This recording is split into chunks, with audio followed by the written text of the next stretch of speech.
हम अगर एक तरफ से देखें तो हमें ये सेटअप अदम इस्तेहकाम की अलामत नज़र आएगी, लेकिन अगर एक दूसरे हवाले से देखें तो हमें ये एक मुस्तहकम निज़ाम की अलामत नज़र आता है। मसलन हम लोग सिर्फ ये सोचते हैं क्या मुस्तहकम हुकूमत हम किसे कहेंगे, वो जिसके पास 2/3 मेजॉरिटी हो या सिंपल मेजॉरिटी हो। लेकिन पाकिस्तान में तो फिर ये ख़तरा पैदा होता है कि वो हुकूमतें बेमुहार हो जाती हैं और बेलगाम हो जाती है, उनका इस्टेब्लिशमेंट के साथ भी टसल आ जाता है। लेकिन अगर पहले से एक ऐसी हुकूमत है कि जिसके साथ बाकी इत्तेहादी भी हैं, जिन पे एक चेक भी है, तो उल्टा ये इस्तेहकाम की अलामत भी हो सकता है। फिर आप ये देखें कि एक ऐसा निज़ाम बन गया है जिसमें हर एक के स्टेक्स हैं। पीपल्स पार्टी को सिंध में हुकूमत मिल गई है, बलूचिस्तान में भी पीपल्स पार्टी हुकूमत फार्म कर रही है, पंजाब में मुस्लिम लीग नून की हुकूमत है, खैबर पख्तूनख्वा में PTI की हुकूमत बन गई है, मरकज़ में मुस्लिम लीग नून की with the backing of People's Party बन गई है।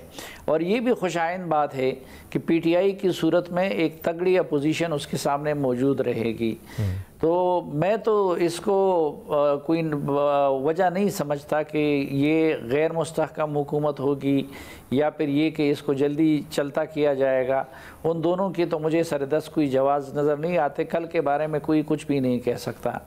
इससे पहले शहजाद साहब ने जो सवाल का जवाब देते हुए पहले मेरे लिए एक सवाल छोड़ा था कि क्या खैबर पख्तूनख्वा में PTI की हुकूमत इस्लामाबाद पर चढ़ाई तो नहीं करेगी।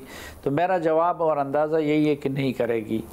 वजह उसकी ये, एक तो पिछली चढ़ाइयों से उनको कोई खैर नहीं मिला, दूसरा वो तब चढ़ाई करते थे कि गवर्नर भी उनका अपना होता था। इस मरतबा उनके सरों पर गवर्नर राज की तलवार लटकती रहेगी।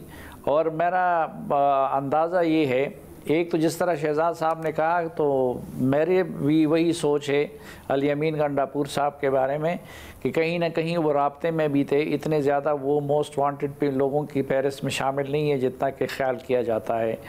और दूसरा ये उनको कन्वे किया गया है कि अगर इस्लामाबाद पे चढ़ाई वगैरह और इस तरह के मामलात होंगे तो फिर उसका नतीजा गवर्नर राज होगा, और गवर्नर राज की सूरत में फिर वो काम नहीं कर सकेंगे।